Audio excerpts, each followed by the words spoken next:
اسلام کا آغاز جب ہوا ہے تو وہ بہت اجنبی سا تھا، نامانوس، لوگ سمجھتے نہیں تھے یہ کیا نئی باتیں ہیں۔ پھر اس کے بعد اسلام کے غلبے کا دور آ گیا، جب وہ غالب ہو جائے تو سبھی دوست بن جاتے ہیں، جو بھی طاقتور ہے اس کے تو سبھی دوست ہیں، لہذا بہت سب لوگ جو ہے اس کا علم لے کر کھڑے ہو گئے۔ لیکن ان قریب اسلام غریب ہو جائے گا، پھر اجنبی ہو جائے گا۔ تو جو لوگ اسلام کی اجنبیت میں اس کا ساتھ دیں اور خود بھی اجنبی ہو جائیں، ان کے لیے مبارکباد ہے، تہنیت ہے کہ وہ زمانے کا ساتھ نہ دیں، اسلام کا ساتھ دیں۔ چاہے کہا جائے کہ یہ بڑے فنڈامنٹلسٹ ہیں، یہ بڑے کٹ ملا ہیں، یہ بڑے دقیانوسی ہیں، یہ بڑے تنگ نظر ہیں، یہ بڑے رجت پسند ہیں، جو چاہے کہیں، لیکن جو اسلام کے ساتھ چمٹے رہیں گے ان کے لیے فطوبی للغرباء۔ اب اس کا تاریخی تجزیہ کیا ہے؟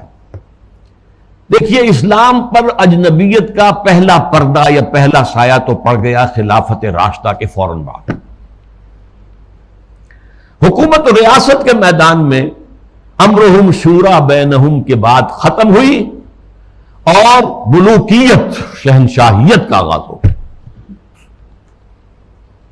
اب اس کی تفصیل میں اس وقت نہیں جاؤں گا۔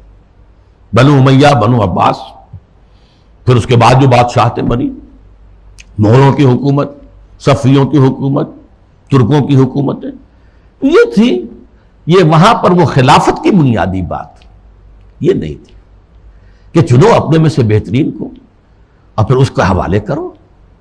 ان اللہ یامرکم ان تؤدوا الامانات الی اہلھا، جو اہل ہو ان کے ذمہ داریاں جو ہیں ان کے ذمہ لگاؤ۔ اس کو ختم کر دیا گیا۔ اب جس کی لاٹھی اس کی بھینس، بنی امیہ کی طاقت زیادہ ہے، عصبیت شدید ہے، لہذا وہ آئے، انہوں نے حکومت قائم کر لی۔ تو یہ پہلا دور تھا اجنبیت کا، پہلا پردہ پڑا اسلام پر۔ دوسرا پردہ کچھ عرصے کے بعد جب ملوکیت نے خوب پنجے گاڑ لیے، مضبوطی ہو گئی اور ملوکیت شہنشاہیت میں تبدیل ہو گئی، یہ دور بنو عباس ہے۔ اس میں معیشت کے میدان میں بھی آ گیا معاملہ۔ ایک طرف جاگیرداری جو ملوکیت کی بنیاد ہوتی ہے، ہر جگہ مشرق و مغرب میں شہنشاہیت اور بادشاہیت میں آپ کو جاگیرداری ملے گی۔ جاگیردار ہوتے 30,000 منصبدار، 20,000 منصبدار، ان پر حکومت قائم ہوتی، اور ان کے لیے ضروری ہے مزارعت۔ آپ نے بہت بڑی جاگیر دے دی ہے، لیکن کیا وہ شخص خود کاشت کر لے گا؟ وہ تو کسی کو بٹائی پر کاشت کے لیے دے گا نا۔ یہ زمین کا سود ہے جو سب سے پہلے اسلام میں داخل ہوا، جس کو حرام مطلق قرار دیتے ہیں امام ابو حنیفہ بھی رحمت اللہ علیہ، جو اصحاب الرائے کے سر خیل ہیں، امام ہیں، اور امام مالک بھی رحمت اللہ علیہ جو اصحاب الحدیث کے سر خیل ہیں اور سب سے بڑے ان کے نمایاں ہیں۔ لیکن یہ شام، اور پھر بیع معجل، بیع مرابحہ کے عنوان سے نقد کے معاملے میں بھی جو ہے، کرنسی کے معاملے میں بھی وہ ایک سود کی ہلکی سی شکل داخل ہے۔ سب سے پہلی دجالیت جو آئی دنیا میں وہ ریاست اور سیاست کے میدان میں آئی، سیکولرزم کے عنوان سے۔ مذہب کو، خدا کو، خدائی ہدایت کو، خدائی احکام کو، آسمانی ہدایت کو پرے کر دو ریاست سے۔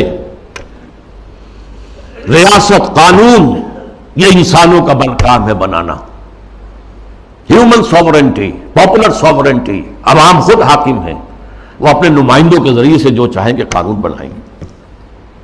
رکھ دو اللہ کو مسجد میں بند کرو اور خدا کو جو ہے جہاں چاہو بند کر دو، ہمارے ایوان حکومت میں نہیں آئے گا، ہمارے قانون ساز ادارے میں وہ نہیں آئے گا، حاکمیت اس کی نہیں ہے، حاکمیت عوام کی۔ یہ دجالیت کا یہ سب سے بڑا وار، سب سے پہلا چیز ہی سب سے اہم بھی ہوتی ہے، اور یہ گلوبل ہو چکی ہے پوری دنیا میں، پوری دنیا۔ واقعہ یہ ہے کہ اللہ کے خلاف، خدا کے خلاف اس سے بڑی بغاوت آج تک نہیں ہوئی۔ اس سے پہلے کیا ہوتا تھا؟ ایک بڑے خدا کو ماننے کے ساتھ چھوٹے چھوٹے خدا بھی مان لیے، بس شرک ہوتا تھا۔ لیکن خدا کو اس طرح انسانی معاملات، اور خاص طور پر ظاہر بات ہے ریاست اور سیاست اور قانون، یہی تو سب سے بڑی چیزیں ہوتی، ان سے بے دخل کر دینا خدا کا، یہ اس دور میں ہوا۔ نمبر 2 دور آیا معیشت کا۔ معیشت کی بنیاد انٹرسٹ بیسڈ کیپٹلزم پر کر کے، آسمانی شریعتوں کے نزدیک سب سے بڑا گناہ جو ہے عمل میں وہ سود ہے۔ عقائد میں شرک ناقابل معافی، ان اللہ لا یغفر ان یشرک بہ ویغفر ما دون ذلک لمن یشاء۔ اعمال میں سود، جس پر اللہ اس کے رسول کی طرف سے اعلان جنگ ہے، وہ سود مرکزی شے بن گیا معیشت کی۔ بینکنگ، انٹرسٹ، کیپٹلزم، یہ بھی گلوبل ہو چکا ہے فتنہ، پوری دنیا، مسلم غیر مسلم، مشرقی مغربی، سب ہر جگہ۔ اب تیسرا وار جو آ رہا ہے یا شروع ہو چکا ہے کافی بڑے پیمانے پر، اور مغرب اور اس کے زیر اثر جو دوسرے ممالک ہیں ان کے اندر تو وہی آ چکا ہے پورے طور پر۔ ابھی عالم اسلام میں پورے طور سے نہیں آیا ہے، جس کے لیے بڑی ایک منظم سازش کے ساتھ بڑی جد و جہد ہو رہی ہے۔ وہ کیا ہے؟ شرم و حیا، عفت و عصمت کے تصورات اور ستر و حجاب کے قوانین اور ضابطوں کے خلاف، اس سے آزاد تہذیب اور معاشرت۔ جیسا کہ میں نے عرض کیا، یہ شرم و حیا، عصمت و عفت کے تصورات، کہ یہ بھی کوئی بڑی اعلیٰ قدر ہے، ستر و حجاب یہ بھی کوئی احکام ہے، ان سب کی نفی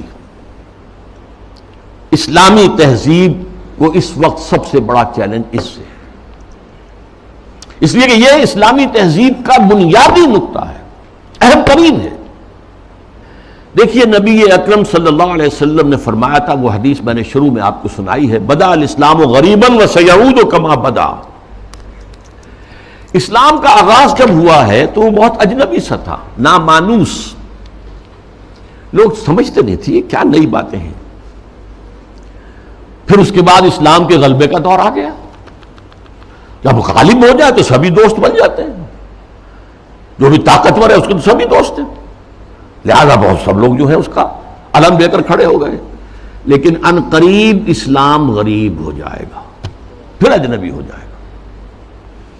تو جو لوگ اسلام کی اجنبیت میں اس کا ساتھ دیں اور خود بھی اجنبی ہو جائیں، ان کے لیے مبارکباد ہے، تہنیت ہے کہ وہ زمانے کا ساتھ نہ دیں، اسلام کا ساتھ دیں۔